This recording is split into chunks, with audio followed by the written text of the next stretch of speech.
I pledge allegiance to the flag of the United States of America and to the republic for which it stands, one nation, under God, indivisible, with liberty and justice for all.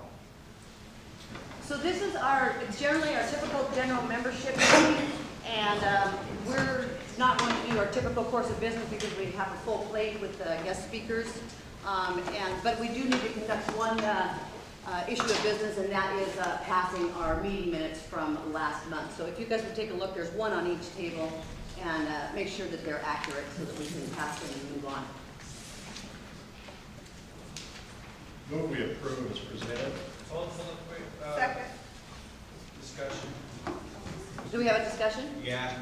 Remax top executives, not top professionals. Not top professionals. Yeah. Jill, Remax top you got that? Remax top executives. So we need a new motion to approve as changed, as amended. Move to approve as amended. Do we have a second? All those in favor? Aye. All those opposed? All right, and this is passed. So moving on, welcome everybody. At this point, we have several guest speakers, give me a second here. I would like to present the candidates for state representative and our local commissioner that we have endorsed. And we have here checks that we have contributed towards their campaigns. So if I call your name, if you're here, would you please step forward so that we can issue you a picture check and get your picture taken. Dan Griffey, Tim Sheldon, Drew McEwen, and Dan and Drew are both state representatives. Tim, I don't believe, is here, and he is a state senator. And Sharon is a candidate for our local commissioner. So Sharon Trask, if you're here, would you please come forward as well?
Let me give you a little bit of history on Drew.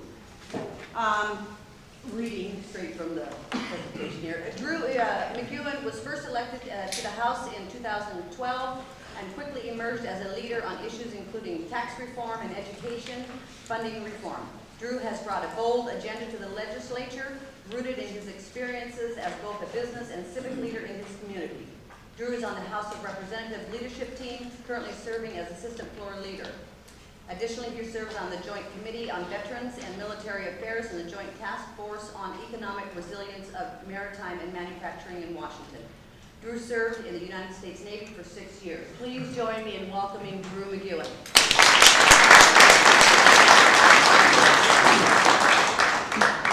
Well, good morning. Thank you very much for having me, and I especially wanted to say thank you to the Realtors for your continued support of my campaign, my re-election. I am very grateful for that, so thank you for that support. Campaign-wise, things are going well. I'm going to stay off of that a little bit and address another topic, but I do want to just give a shout out to you real quick that If you're tired like I am of everything going, of all the campaign stuff, the quickest way to end most of it for you is to vote. Because once you do that, you're taken off of the rolls. Campaigns quit calling you, they quit mailing you. Can't do anything about the TV and radio, but if you want most of the stuff to end, turn your ballot in this weekend, and your life will be a little simpler. And all sides of the aisle work off those lists, so it's nothing secret there. So, but please, I encourage you to get your ballot in as soon as possible. One of the issues I wanted to touch on real quick that I think is a huge part for Mason County and that we can work together on is from the tax package that was done at the federal level last year, which created the economic opportunity zones, and we're sitting in the middle of one, have Highway 101 as one.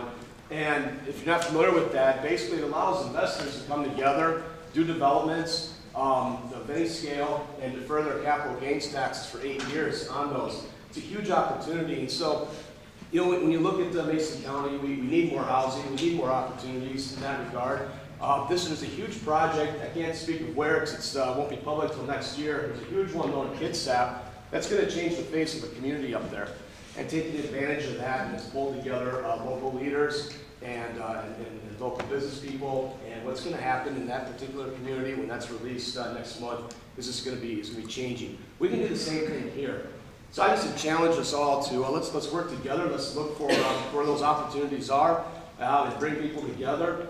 And I'd be happy to work with you. I have some contacts that we can get together on and maybe bring the right people together and continue to grow this community. And it would be a tremendous asset and complementing things like what Sierra Pacific has done, investing $100 million in this community. Let's continue to grow it. And I think when we work together, we can get a lot done and move this community, continue to move it forward with affordable housing, with infrastructure that can lead to employment opportunities. So I challenge us all. Let's think outside the box. What can we do? I know Commissioner Schutte is very up to speed on what this package can and can't do. I'd be happy to work with you, with him, and see what we can do. So in the meantime, one other thing I do want to just throw out to you on the political side of things, when you're going to hear talk right now from the governor's administration that there's $1.5 billion shortfall in the budget. There's not.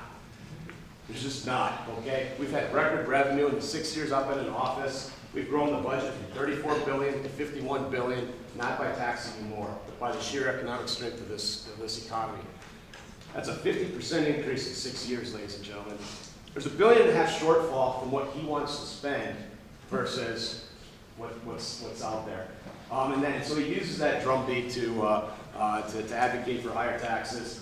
I'm opposed to that. I think that's the wrong thing to do in this type of economy when we've just gotten off the ground and really started going. So I just want to put that out there, that $1.5 billion shortfall is just completely inaccurate.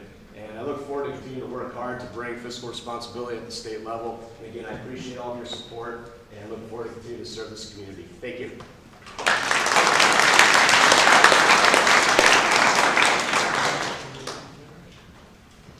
Oh, that's me.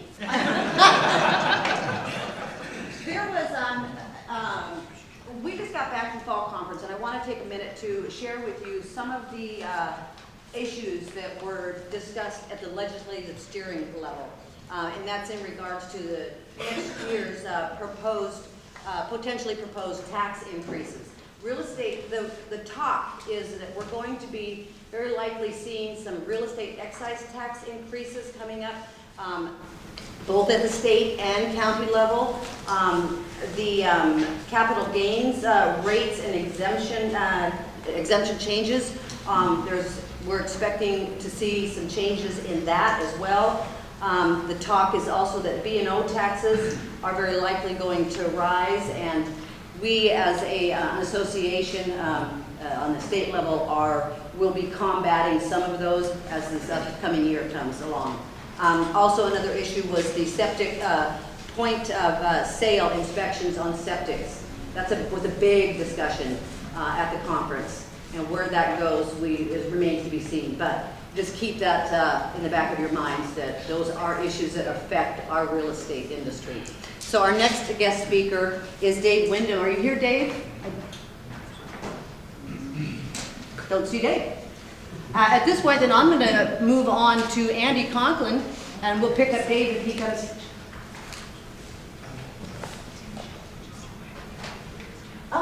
I just heard that Tim Sheldon arrived. Would you mind standing and coming forward, please? Sure. There you are. Thank you, sorry I was late. That's okay. We have picture-worthy chat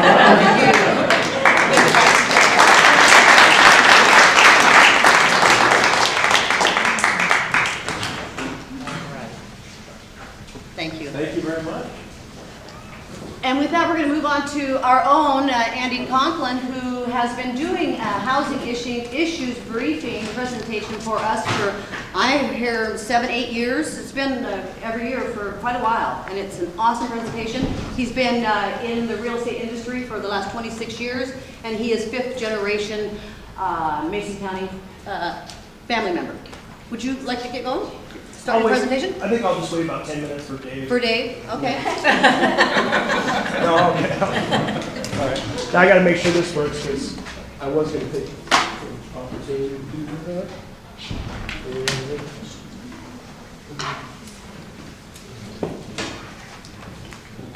Bear with me because I was going to have this about 5 minutes to deal with this while Dave was doing his thing.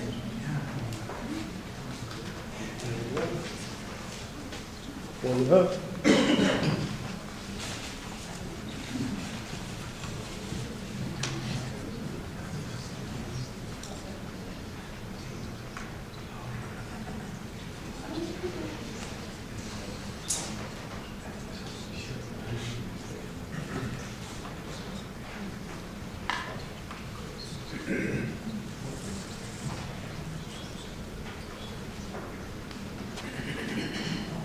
Okay, now we're logging.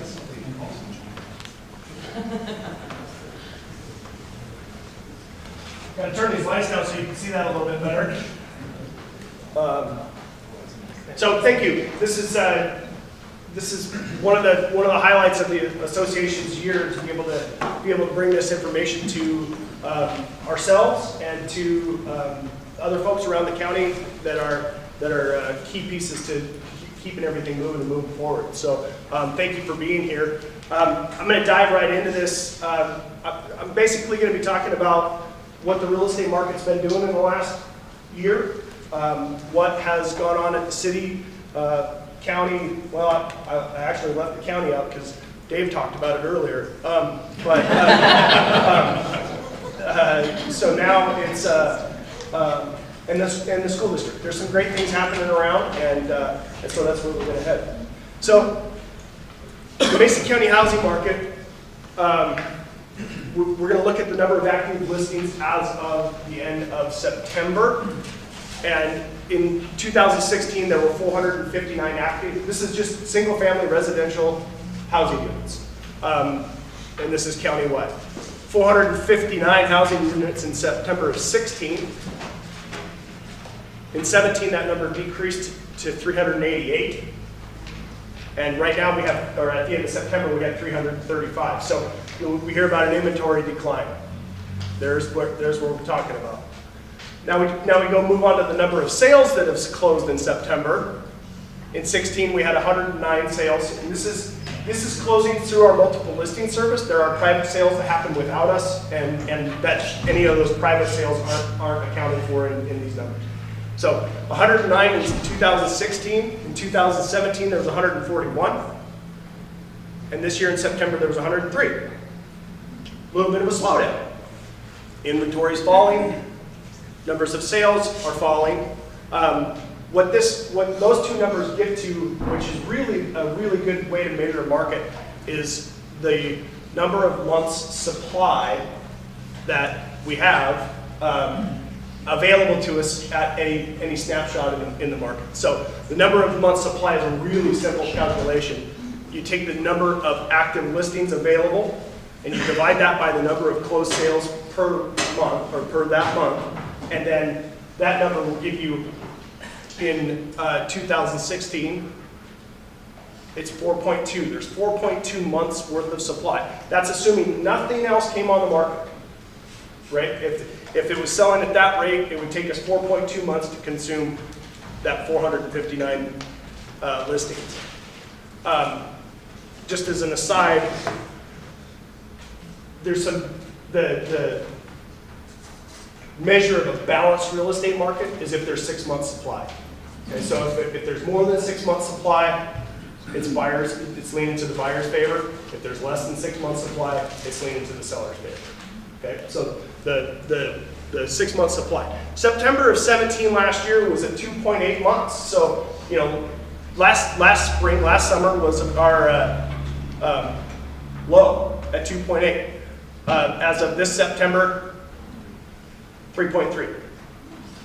Okay, so supply is still. I mean, we're still leaning towards the seller side of the equation, but it's starting to shift back a little bit. Right, it's starting to balance out. So this is my absolutely least favorite thing to talk about in the entire world. Well, not really, but in this set, I have said for a number of times, I'm not talking about this anymore. But I started to throw it away, and I went, we better talk about it. So this is the percentage, the number of, and the percentage of foreclosure sales in Mason County and in the immediate Shelton area. Essentially, for those of us that are real estate folks, it's area 175 in our multiple listing service, right around Shelton. Okay? So in 2009 is when we started tracking this data, because prior to that, it wasn't foreclosure sales weren't a part of our marketplace very much. I do know that somewhere between 4% and 6% is a typical foreclosure sale rate. Okay, so in 2009, that number was in Mason County was 14%, 14.2% of the home sales in the county were owned by a bank when they sold. In 2011, which was the all-time high, that number was 37.8%. And you can see in the immediate Shelton area, over half of all of the sales in and around Shelton were bank-owned sales. That was a challenging time. Okay? Now we're going to fast forward. You can see the steady decline to 2018, and we're down in that 4 to 6% range.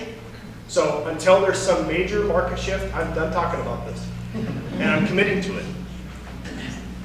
We're just going to burn this stuff up and not talk about it. Okay? So that's a lot nicer anyways, view of Mount Rainier in the valley, right? So, this is countywide sold properties and price ranges, because we have everything, don't we? We have under 100,000, we have over $1 million. And so it's nice to see where the numbers fall as far as the numbers of units that sell. So at the top there, between 0 and 100, last year there were 112, and this year there's 59 sales under 100,000. There just aren't that many properties that meet that criteria anymore. There aren't many properties out there available for under 100. That's a difference of 53. It's down 53 units. So the 100 to 200 number actually surprised me quite a bit how far that one had dropped off. There was 405 in 17, and there's a difference of 108 down to 297 this year. That's a big number drop off.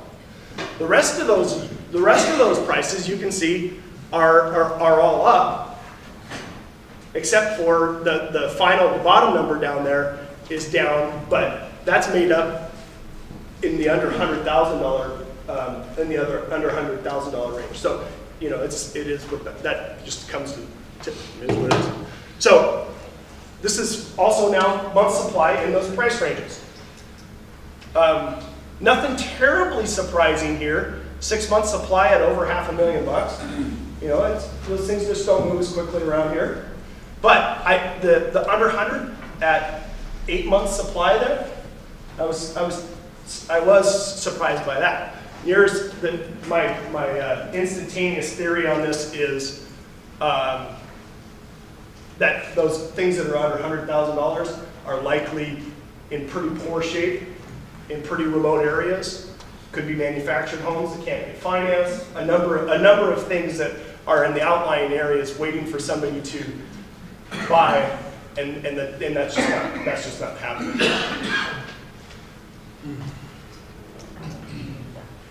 So the median closed price. So this is going to be broken down by our multiple listing service areas and areas around the county. So in Belfair, area 171 for the real estate folks, area 171, Belfair, Tahuya, the price is up 11% over this time last year. Lake Limerick, Mason Lake, Emerald Lake, that neighborhood. And this is, again, this is the median asking price, right? It's hard because does this mean that your property is appreciated at 17% out there? Likely not. The median has climbed. The median has climbed because of the decline of the lower price sales. Okay? So 17% at Lake Limerick, Mason Lake, and Emerald Lake. This one, my dad, Jeff, and I this morning were scratching our head about. The Hood Canal, or the South Shore, is flat. There's really no, and that includes Alderbrook and Union out to essentially where Trails End Road comes down to Highway 106. Harstein Island is up a lot. Harstein Island, the median sale price is up 24% over this time last year. A lot of waterfront sales out at Harstein Island. A lot of nice houses in Harstein Point and those things. Uh-oh, I didn't do that. Okay. So then we go to the immediate Shelton area once again. The immediate Shelton area is at 200, the median sale price 200,000, up 18%.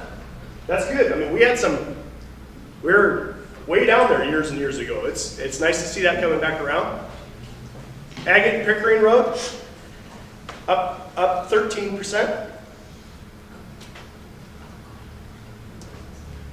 Cloqualum, Dayton, Matlock, Southwest Mason County, up 21%. Median sale price. Hoodsport and Potlatch, 7% increase. I think it's really interesting in as much money is floating around Western Washington that the canal is flat. That's an anomaly. I don't know why that is. Arcadia, Camelchie, this is the Lynch Road, Arcadia, South Mason County. That price is up 13%. And our lead dog is the Allen and Grapeview area. Lead dog as far as median sale price is up to $320. Okay? Whole county. What's the whole county's number? It's up 16% year over year, median sale price. So I know I get all of the time people calling me wondering why their assessed value has increased so much. And most of the time that I've been looking at that answer, it's not up 16%. It's 8 or 9 or 10%, right? So help the assessor when you're having those conversations. You know, they're doing the best they can, and they need us to be able to show people real data and help them understand what's going on around them. So then we get into building permits. What's going on as far as construction goes? In Mason County in 2017, there had been 133 new residential building permits. In 18, 182. Okay? And again, these are single family brand new construction. It doesn't count somebody who tears down everything but one wall to build a new house. I didn't put those numbers in here. This is just brand new housing. City of Shelton, last year we had 18 at this point. 35. 35, yeah. 24 of those I understand are D.R. Horton in their project that they're working on up by Shelton High School, up in the Parsley Sage area. So, if I have talked to you as a real estate broker in the last 10 days, I have asked you what the biggest challenges you are facing as a real estate agent are. And here is the biggest concerns. Number one, inventory. We don't have it to sell. The numbers of houses available in any certain price range are hard to find. People are looking up, they come into our office and they look at sold sign, sold sign, sold. I mean, it looks just like sold sign, sold sign, sold sign. House for sale. Oh, I'm interested in that. Nope, just sold. So, another issue that we're having, affordability. We're just starting, you can see how that house and the dollars are just starting to teeter. I'm going to get into that a little bit better here in just a second, but we're right there. We're right there as far as affordability. And a third really common answer is fear fear from sellers for having missed a market, fear from buyers for having interest rates going up, fear from buyers being afraid of that we're going to have a bubble pop. You know, and when people ask me, again on a regular basis, when's the bubble going to pop? You know, my answer is, don't think it is. And the reason is, we're still vetting buyers very, very well before they can get a loan. Back in the heyday, you know, we've talked about this, if you could fog a mirror, they'd give you a loan to buy a house. You know, that's not the case anymore. Buyers are having to demonstrate that they can afford to pay things back. And if they can't, they're not getting a loan. Novel idea. So this is, I don't know if you can see this really well, but this is an interesting thing, and I'm going to try and do something here. So this is Mason County. Can you see it there? The different colors? Okay. This is household income. And the darker the blue, the more money that particular area makes by household. Okay? The darker the red, the less money they make. Okay? One of the interesting things that I was finding here is you look at Camelchi and Lynch Road, and you know we're blue, red, and we cross the county line, and we're dark blue. Dark blue. And the dark blue numbers are $93,000 in annual household income. And on the uphill side, it's $40,000 to $45,000 on the north side of the county line. We're talking about 1 mile, you know, and the challenge, there's a number of reasons why this is the case. There's a number of reasons, and I'm going to get. Oh, I got to turn that part off first.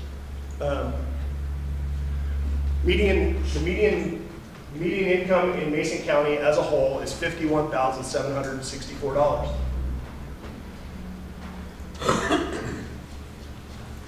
So the housing affordability index. This is where we're going to get back into this teeter-totter here. The housing affordability index is a formula created by the Runstad Center for Housing Real Estate Research up in University of Washington. And basically the index says, or asks the question, how well does the median income support the median sale price in a given area? Okay? So it also assumes that they're making a 20% down payment, and their front end debt to income ratio is at 30%. Okay? So 51,760. Oh, that's supposed to say 64. Typo. Monthly is 4313. 30% of that means that a person can afford to pay, with the average, the median household income, a person can afford to pay $1,294 for their principal, interest, taxes, and insurance. Okay, that can be that's their front end housing cost. Okay, so interest rates. We've talked about interest rates. Interest rates are climbing. As interest rates go up, that really affects our affordability. So 6 months ago, Vicki and I closed the transaction on like a grade A, cream perfect buyer, right? And she closed her sale in June at 4.625% interest. Okay, the house, including the down payment, and the monthly payments, that means she could have, the housing, the median income could support $246,000 in Mason County. Okay? As interest climbs, 5.125%, pretty accurate today, 5.125, that same income can only afford to pay $235,000 for a house.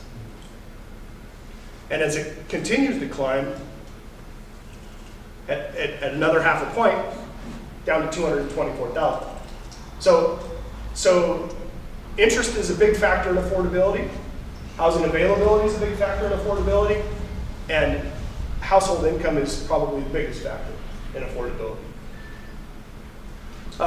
This is a house that Lori had listed and sold up on Bay Ridge Drive in Grandview Heights. And this is a screenshot from our good friend Zillow, because this is where everybody goes to look for real estate. This is it's a nice house in one of the nicer neighborhoods in town. Here is, as you scroll down further, you click on the school button. And the school's near Shelton. And the the Shelton School District's right here, and it's rated at a 3 on the scale of 10. You got Southside at 6, Pioneer at a 4, Grapeview at a 6, North Mason at a 3, and and Hood Canal is at a 2. Now, I used to be really hard on teachers until my wife became one. and I'm not hard on them anymore. And it's not because I am compassionate. But I realize how hard they work. And I've been to a lot of schools, I've been to a lot of places, and I've watched teachers be really, really into what they're doing and doing everything they can to help. But what we have is a lack of parental support with the kids when they get home to do their homework. They're struggling to understand what's going on. We don't have jobs for their parents, for people with higher levels of education to come to Shelton and go to work. We struggle with that. And we're trying to make those changes, and we're doing some really, really, really good things with that. So this is always an interesting exercise here. The difference. This is a house this is the same house that Lori sold up on Bay Ridge. Yeah. Okay. It's 1,863 square feet, 3 bedrooms, 2 baths. It's on a 6,098 square foot lot, 2-car garage, and it's sold for $265. This house over in Olympia is on the east side of Olympia, just out of downtown, up on the east side, just a little ways. It's 57 square feet bigger, same house. 3 bedrooms, 2 bathrooms, 6,098 square foot lot. I really had to look hard to find exact lot to match. 2-car garage. This house sold for $339,000. In 2007, which was our former all-time high as far as value was concerned. In 2007, Mason County's median sale price was 77.83% of Thurston County's median sale price. That's as close to closing that gap as we had ever gotten. This price difference right here is 78%. Okay, so we're right there. We're at maybe even just a touch above our all-time best as far as the price gap between us and Thurston County. So what are we doing about this? I mean, if you've been kicking around town at all, you've really noticed some big things happening in Shelton to make life better, right? I mean, the city's doing. We all know about the road improvements. I mean, and it's been a struggle, but it's a worthy struggle. I mean, it's going to be really, really great when it's over. I mean, it's really going to be great. The city also did a really cool thing and hired a consultant, TIP Strategies, which is an economic development consulting firm. And I don't know if is it finalized? Is it officially finalized now? They're still adding to it, but yes, we adopted the final plan. Okay, because I was talking to Andy about it, and he was telling me that. Anyway, so they hired this consultant. They did some really awesome research, brought in all kinds of stakeholders from around the city and the county, and had these conversations about who we are, where we're going, what we're doing, all those sorts of things. And they put together basically a 5-year strategic plan for economic development in Shelton, and it's dynamite. If you have a chance to see it, take a look at it. It's actually not if you have a chance to see it. Go look at it. It's really great, and it's going to take all of us helping with that. The school district. Again, you drive around, you see new buildings going up, right? We got a $65 million bond that we passed to invest in the buildings in the school. Well, with that came another $16 to $18 million, $19.5 million in state matching funds that are gonna do other facilities improvements, athletic facilities, and other things, and new elementary school, new buildings at the high school. It's great stuff. But the one thing that the school district just announced, I guess they had a meeting last week about it, and I'm sorry you can't read that very well, but Shelton High School just created what's called a Health Science Academy. And the Health Science Academy is a really awesome partnership with Mason General Hospital, Bates Technical College, and Capital Medical Center is involved. Mason General put $200,000 into the program, and it's essentially a 4-year study or 4-year program that a ninth grader walks into Shelton High School now and can say, I want to start looking at the Health Science Academy, and he's going to learn biology and math and social studies and things, all with this health science focus. And then ninth grades, they're deciding that they want to see which avenue they are interested in pursuing. 10th grade, they drill in a little bit.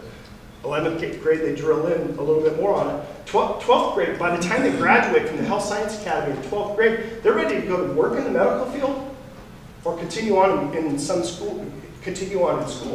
And this is a groundbreaking system. The district took a lot of folks to Nashville where they're having a lot of success with this in the Nashville School District.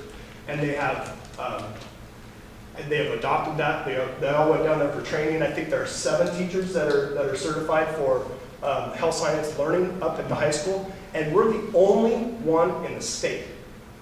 It's really cool. And I tried to drag it out of Dr. Apostle the other day, but he wouldn't talk.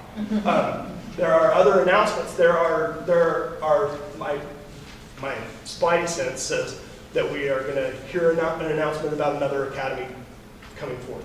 Engineering, trades, other kinds of things where people can go into high school and get specific education and come out and they're ready to be productive.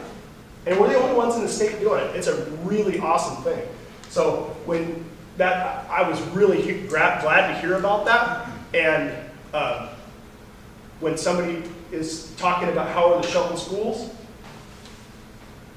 tell that story. It's a great thing. It's a great thing.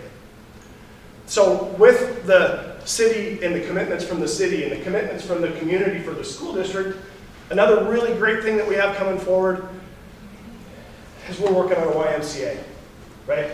And we're close. We're really close. Tuesday night down at the former Olson Furniture Building is a kickoff for the capital campaign where they're going to bring, you can come in and have dinner and hear some people talk. The keynote speaker that night is a guy by the name of Trisha Rakes. You may or may not know Trisha Rakes. Trisha and her husband Jeff own a company called North 40 that owns the Alderbrook.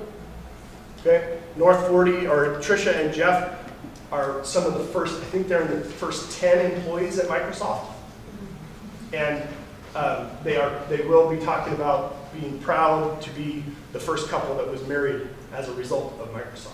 And the Rakes Foundation is a keynote speaker, and they're going to be a pretty substantial donor to our YMCA. And she has friends. Really, really great. So Tuesday night at 6 o'clock is when the event gets started, and they really want you to RSVP by today. So if you want to go to this, let me know when we're done here, and we can get you on the list because it's open. The invitation is open to everybody here. It's going to be an exciting night. It's going to be really, really super cool. So real estate market's okay. Real estate market's shifting a little bit. We got to be prepared for that. We got prices that are up. We got demand that's waning. We are getting closer to our neighbors. We have interest rates going up. We might be at a little bit of a ceiling here, right? We might be at a little bit of a ceiling. So the days of being able to price something over the market and having the market catch it the next day probably are gone for a while, right? So make price adjustments. make price reductions, and sell real estate. Okay? Thank you.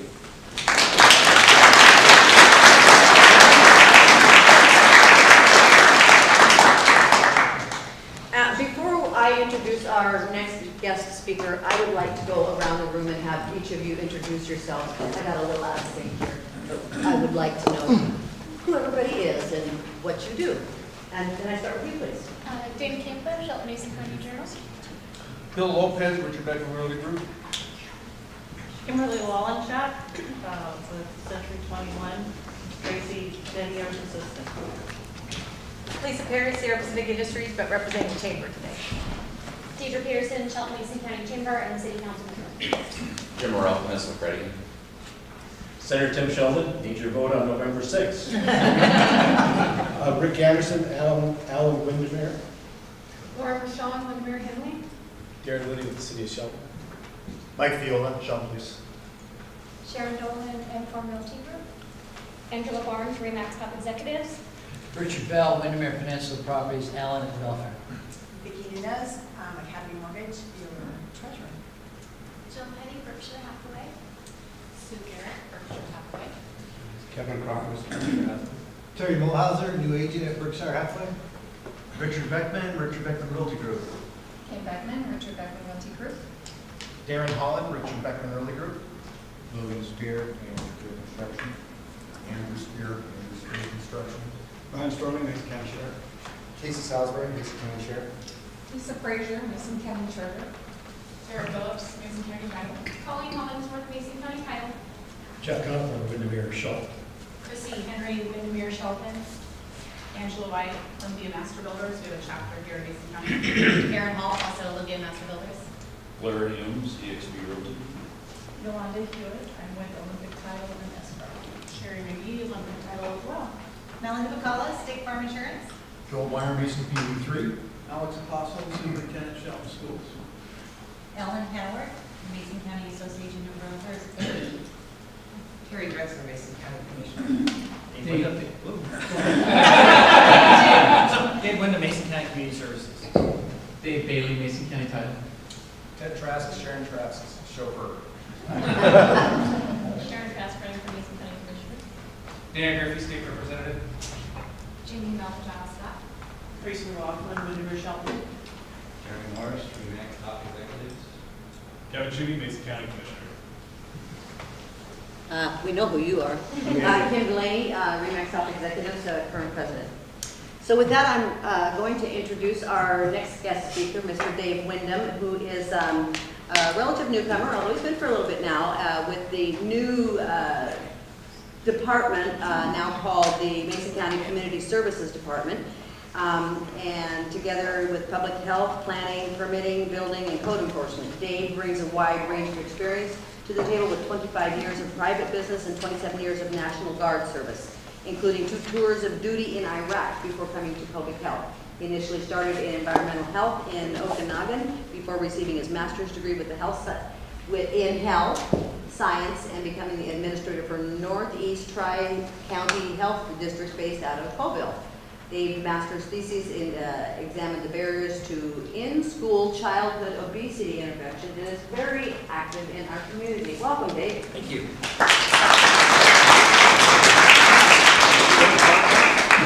You do? Yeah, I do. Well, I went off on iPad, so. All right, not a problem. Well, that's a great intro. Thank you very much. So, yeah, we've got exciting stuff going on with community services. So, for those of you who haven't been there, we're all in one building now.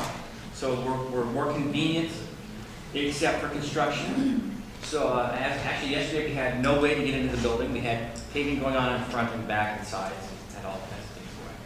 So, but we're open for business again today. Yeah, so it's exciting times for the health district. I sit here. I want to talk about, I got 4 things to go over today. So first thing, who remembers Hearst? Yeah, so Hearst was a big deal, right? And we have a solution to Hearst. But we really don't have a solution to Hearst. So the Hearst solution came out in January of this last year, has great provisions in it that allowed us to keep working and keep selling properties and keep developing properties. It allows, depending on where you're at, how much water you get. So if you're in Wyra 16, which is like the Hoodsport area, no changes. If you are in Belfair or Shelton, there's a lot greater changes. So you went from 5,000 gallons a day to 950. And then if you're over in out past Matlock and Wyra 22, which kind of goes into Grace Harbor, you had 3,000 gallons a day. And there are some fees and some things associated with that. The biggest thing is it's not permanent. It requires the counties to start working with ecology on updating the watershed plans. So the reason 14 and 15 have those lower gallonage is we don't have finished watershed plans for those two. So especially 14 has been a sticking point. I guess 14 was nearly done back in the mid-2000s, and at the last moment, one of the parties pulled out of the agreement, so the agreement just sat. What we're trying to do, we've talked to ecology about taking all that information, because it's a serious piece of work. It's several hundred pages long. There's a lot of good science in there, and ecology says, yeah, take that piece of work and move forward with it. So that's what we're trying to do. We're talking with the tribes, trying to get that moving forward. We're doing a lot of background research. So, and Commissioner Jeffries has been in my office, and Commissioner Schutte has seen the math problem I have on one wall. That's just a one-wall math problem. I'm trying to work on some watershed planning. And the work we've done at the county, we've scrubbed against work with Department of Ag and with other folks, and we're within 4 percentage points of agreeing with each other. So it's time to say, all right, we've done enough on that piece. Now let's take this as some science that we can agree on. Please, everybody around the table, let's agree and shake our hands, and then move forward into actually getting some policy work done.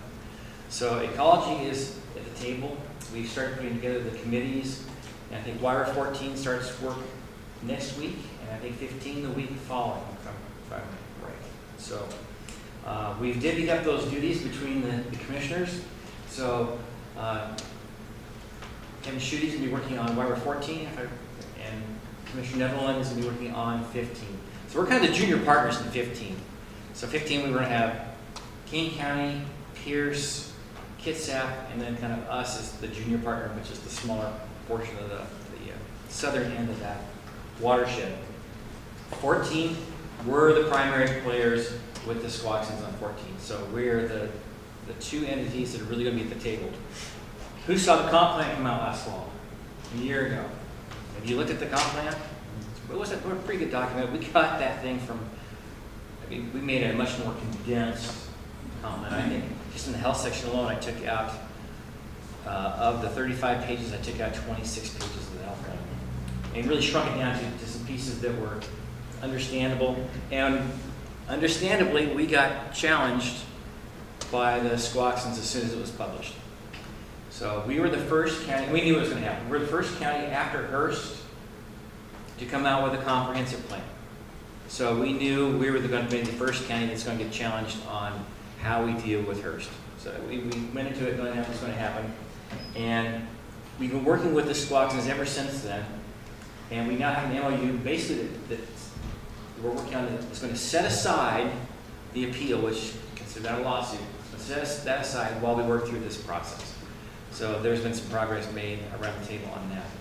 And the people on the ground working science actually agree. So now it's just a matter of getting all the attorneys to agree.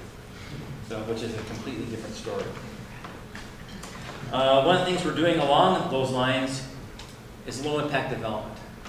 So I had a cool slide that showed my house. Well, I moved here from the east side, so I wasn't used to 67.5 inches of rain.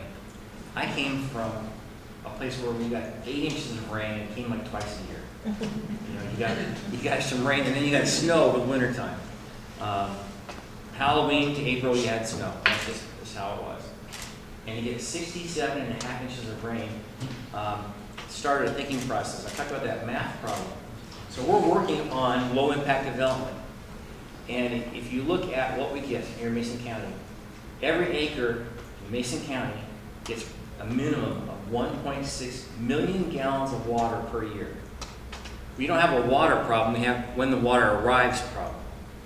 So what the tribe is saying, we need to make sure that water gets into the water system, into the tributaries, into the stream flow. And they're concerned about wells pulling that out. Well, if you run the math on the water that we have available that hits our properties and the water that's coming out, there's a huge difference. So if you take an average family of 2.7 people in a 2,000 square foot home in Mason County, and you figure out their consumptive water use. All right, come on over. Shh. Turn that down. So, consumptive water use, that's water that doesn't go back into the ground. And we're using as an example, 80% of the water you pull out of the ground goes back in the ground through your septic system. So that's kind of the number we settled on. The consumptive use is about 16,000 gallons a year, not including irrigation. So just household use, about 16,000 gallons. You figure it's used, it doesn't go back through your septic system and back into the ground. If you take just the water that hits the roof of an average home, about 2,000 square foot roof, or what we're calling now elevated impervious surfaces. So it sounds really good in a journal. But it's important that we separate that out from stuff that hits the driveway, because you don't have to treat stuff from a roof when you put it back in the ground. So if you take that amount of rain that hits that roof, that's 72,000 gallons of water that could be put back into the system. So what we're working on now is a system of low-impact development. Now, many of us are already doing low-impact development. You're taking your gutters, putting them into the ground, French drain. That's not going to have to change. But we're looking at adopting the 2012 low-impact stormwater management plan from the state. We have it in the comp plan. We're going to go ahead and adopt it officially and make sure that that is part of the negotiations that we have going forward with the tribe, getting a permanent solution on watershed management. And great slides, but they're not here. But seriously, 1.6 million gallons per acre. What we've done with that is break that up as how much of that 1.6 million gallons stays on the property and goes in the groundwater, about 9%. Just on an undeveloped piece of property, average piece of forested piece of land in Mason County.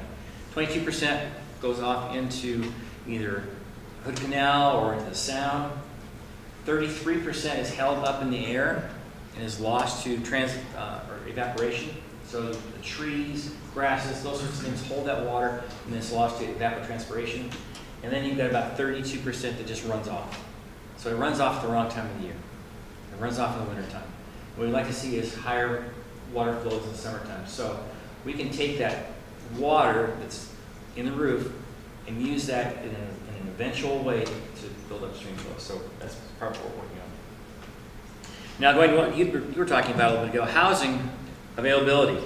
I was just at a conference Monday, Tuesday, Wednesday, and the Secretary of Health in his remarks was saying about how we have a real lack of affordable housing. And I don't know how many know this, but in 2020, the affordable housing piece of Medicaid, it's being assigned to Medicaid. The Medicaid companies like Primera are going to be working on housing and supportive employment. And I'm just a little concerned on insurance companies trying to run housing programs and employment programs. So right now we're already coming out with vouchers, and the Secretary talked about 1,200 vouchers statewide. And I got to speak afterwards, and I said, okay, if we have 1,200 vouchers statewide, where do we put those people? If you don't have housing, you can have all the vouchers you want. If you don't have housing and someplace to put people on the ground, a voucher doesn't do any good. So we're looking at those things in Mason County and asking, what are the barriers? What are the barriers to getting affordable housing here? So first thing that pops to mind is the regulations. I mean, can we slim this thing down and work on regulations? One of the things that I talked to a developer said, so what are the cost barriers that you might have? He said, well, I can put in apartments, and if I can go one more story, it'll pencil out. If I can go from 2 stories to 3 stories on small properties, I can get it to pencil out. Mason County has regulation, you can't exceed 35 feet. So we're going to look at that regulation and say, maybe we can go to 55 feet and talk to the fire chiefs. They're not opposed to that. The thought was, well, the ladder trucks can't reach the 55 feet. Well, they can't reach the 35 feet either. So we're going to figure out a way around that, maybe through sprinklering or other ways that we can get to a higher. You can go to 3 floors on housing without an elevator. So that's the other thing. If they go to 4 stories, then they have to have elevator, ADA issues become a big thing. So the dream number is 3 stories.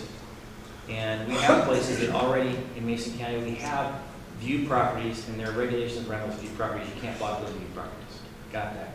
There's no reason where inland we can't go in the urban growth areas and put some 3-story housing and get multiple family housing. That's the biggest dearth we have right now, is multiple family housing. It's just not available. Location's another thing, like we talked about.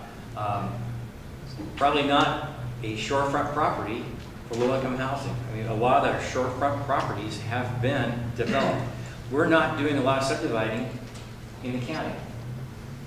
We've done 1 large plat division. We have 1 more on our desks right now that we're working on, and that's in the last 10 years. We've got a bunch of smaller subdivisions, say up to 4 to 6 lots, but as opposed to that, we're combining lots faster than that, probably 16 to 1 lot consolidations as opposed to lot subdivisions. And a lot of those are small lots, about 1.1 acres or smaller. A lot of them are 1/10 of an acre combined with another 1/10 of an acre, so they can get up to almost 1/4 acre. So you actually have a home with a well and a septic. So we're seeing a lot more lot consolidation than we did in the past. So those locations, people are giving up the ability to develop a lot. So it's having 2 developable lots, they're going with 1 in order to have enough space to get into what they want to have. And then costs. We're seeing the costs over the last few years bump up. We're following what's going on in Seattle. Seattle is flattened. Seattle flattens, then it flattens down to Kitsap, and I think we'll see that flattening here. But we don't see, like you said, I don't see a bubble popping.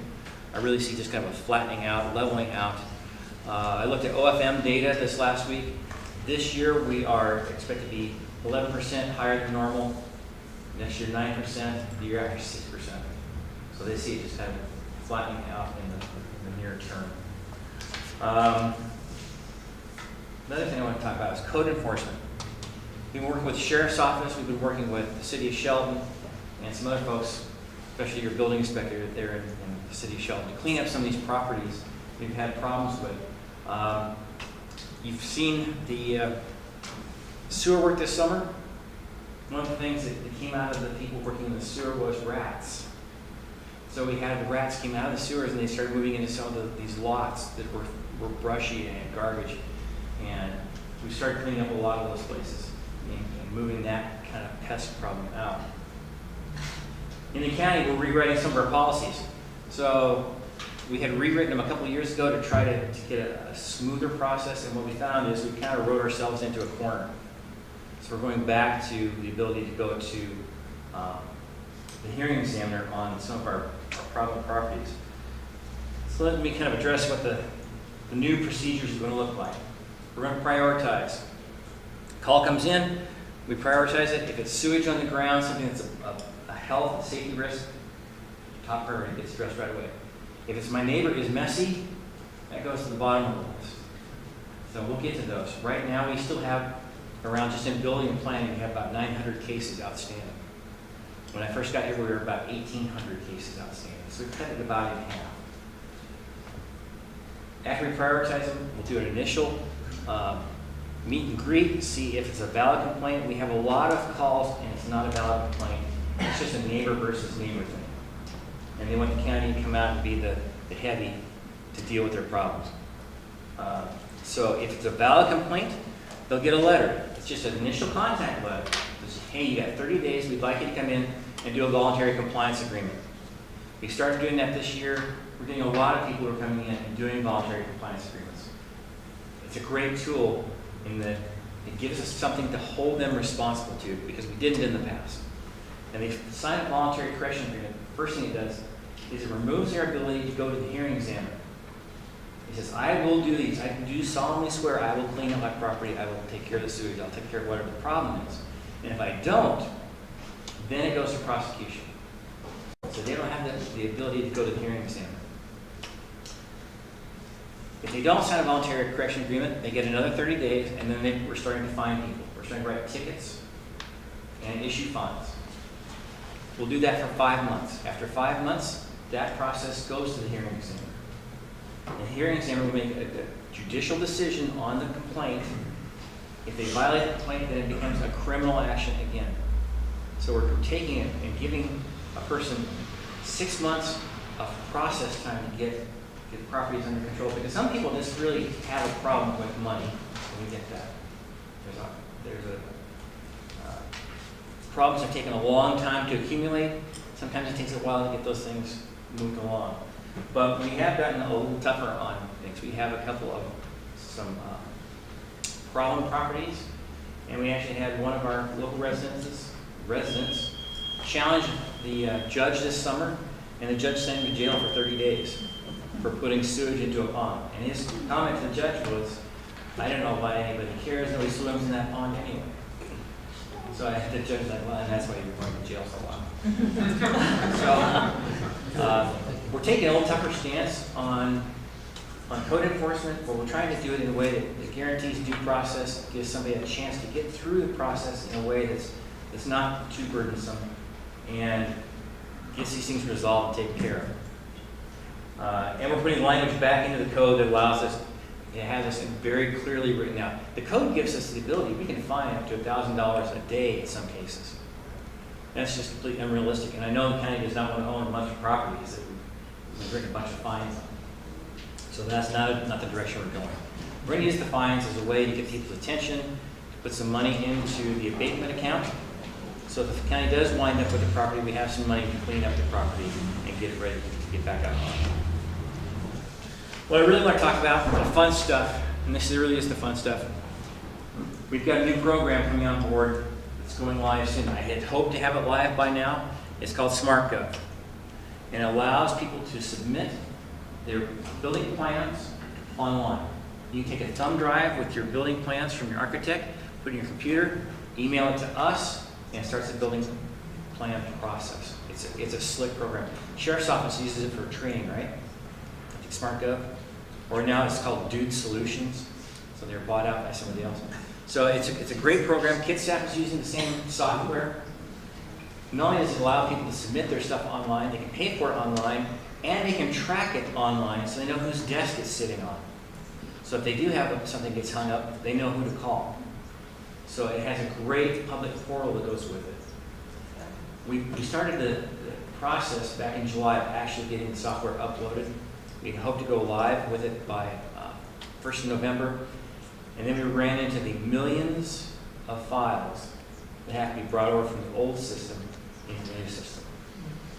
So right now we're going through a process of screening all those different permits. So if it's building, planning, or on-site septic, we have people who come in and sit down for several hours in the afternoon with the software, and they do a validation of old data. Can I find my old data in the new system? And if I put that data back in, does it spit out the same kind of permit? The same fees attached, to make sure everything matches. We have some confidence that when we do go live, we'll be getting the right permits with the right fees, and it will automatically email the client to say that all of your documents have been brought in and have been accepted. So it should speed up the communication. As an example, right now, we get around 600 to 650 people at the front counter for building and planning every month, at an hour per person. That's 16 man weeks of time at the front counter, and 3 people at the front counter to man it. So we get bogged down in just the sheer volume of things that come through the front door, because it takes, in many cases, as long to talk someone through a permit for a fence or windows or a roof as it does for a contractor who's really experienced, come in the same amount of time and do a whole house. So we're hoping to get a lot of the stuff out of our front counter area. People will be able to do, especially the simple stuff online, pay for it online, and be issued the permit at the same time. So it'll just be quick. All that administrative stuff that we do at the counter, they can do it from home. They don't have to come into Shelton at all. So it's exciting. It's some great software. It will give us the opportunities for people who really need the help to have a lot of help at the front counter, because it'll clear up the front counter staff. It won't accept a permit, building plans, until all the documents are there. So one of the problems we have is we get someone who'll bring in their building plans and they're missing documents. So over the course of the next month, we're chasing those guys down for their documents, trying to get those documents in, get them approved. They forgot their engineering, they forgot their geotech report, whatever it is. We spend a lot of time chasing those down. The software will not allow the plan to be submitted until all those things are there and verified. Then it starts the process. So once those documents are online, it submits it to us, and that's when our clock starts ticking. So you should see a lot faster turnaround time, because we won't have to be chasing those documents down. Our folks spend a lot of time doing that. It's very transparent process, and the public portal is very easy to use. We probably won't be going live with that until our staff has had a couple months under their belts with the regular process. And then we're going to come out and do a training. I'd like to come back here and do training for people on how to submit things online. And same with Olympia Master Builders. I'd like to get with you folks and run everybody through the process. Here's how you submit a fence. Here's how you do a roof. Here's how you do a single-family residence. You saw we are up a lot on single-family residences. We did not have last winter a slack time. Usually in the wintertime, it drops down. People kept coming in all last winter. We've not seen anything like it since we've been there. So it's been very busy. I admit we were up to 8 weeks of lag time over the summer. We're down to about 6 weeks now, trying to get through the last of the summer applications, trying to get people done by the time before the rains hit this fall. So we're really trying to crank those out. It's exciting. We've got a lot of stuff going on. Building, planning, permitting, busy. On the health side, we're busy with that too. We've got Alex Pacey was just appointed as our new environmental health manager to go for Debbie Riley, who was there for years and years. So we've got a lot of new staff, a lot of new energy. It's been a lot of fun. We've got some great folks working there. So with those 4 things, I'm going to open it up to questions. Yeah, I have a question. When you talked about affordable housing, what's the definition of affordable housing? Well, we talked about it earlier. So does the median income meet the median house price? What the Secretary of Health in his talk at the Washington State Health Association was talking about is really low-income housing. They're looking for a lot more low-income housing, a lot more multi-family residential, and that's the thing we just really don't have much of right now. Would tiny houses be on the? Tiny houses. There's a lot of talk about it. There's a lot of talk about tiny houses. And tiny houses kind of they have their place. I was asked by a senator, not this one, but another one there recently. So what do you think of tiny houses? We used to call those trailer parks. It used to be really one.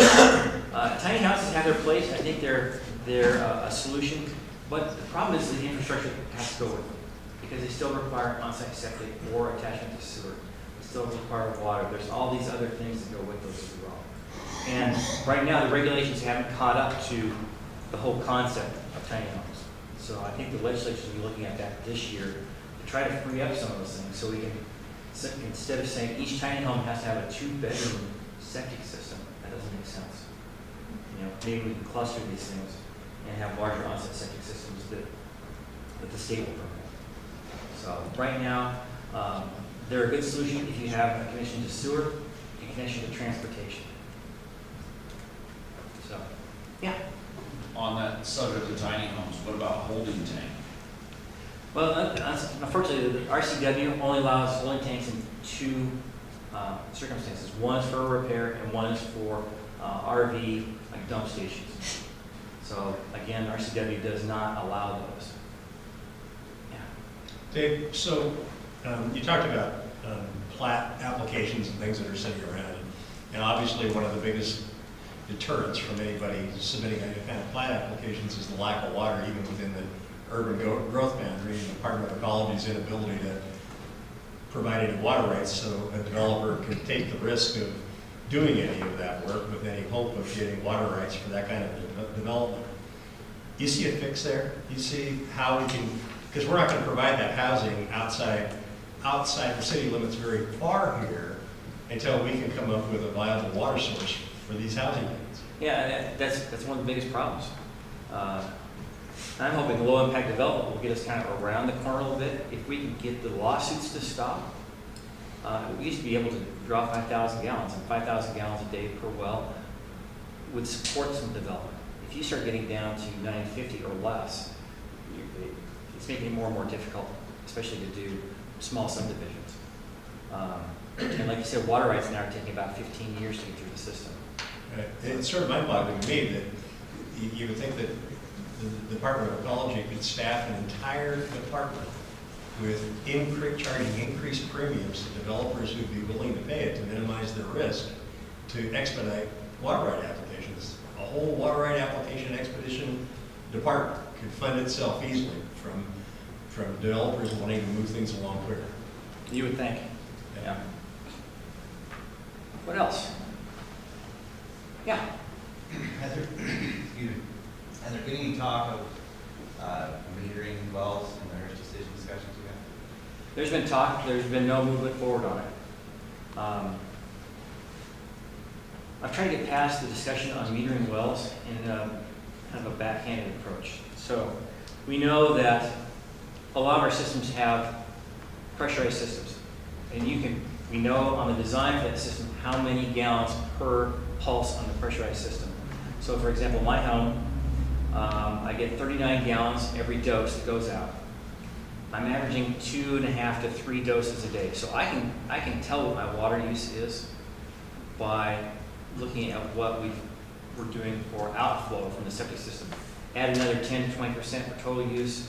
It gets a pretty close number on what an average home is doing. We're looking at some of the water systems. The PUDs have the ability with metering all right down their systems, so we can take their data and extrapolate it across the county. So I'm trying to get the data we already have in order to answer those questions that meters would do. At this point, I think we're there. I think that the questions are being answered. They're not being challenged anyway. So we're working on those pieces. We need to have more of that, because some of the things we're looking at, you get PUD records, doesn't take into account, is that a part-time residence? You know, is it just a summertime residence? So there's some of the things you have to pull out of that data that skew the data. So it makes it a little difficult to sort sometimes. But ecology had talked about one area in each WIRA as being a metered area, and that talk has kind of gone away. I haven't heard anything on that lately. So I just experienced knowledge of an increase from PUD 3 for funding new substations that has increased the construction cost substantially. It was $1,700 just for a 2.5 service. So if we were wanting to do a home and an accessory dwelling, I think it was up to $1,800 or $2,300, something like that. Do you know anything about? Can you elaborate a little bit on that? Not really on the power end of things, no. I know that they're having to pay more for power, so but I don't know.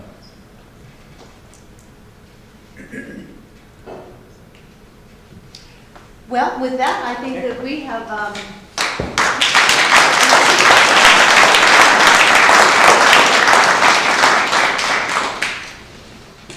I think that will conclude our meeting, and so I'm going to call our meeting adjourned. You guys have a nice day.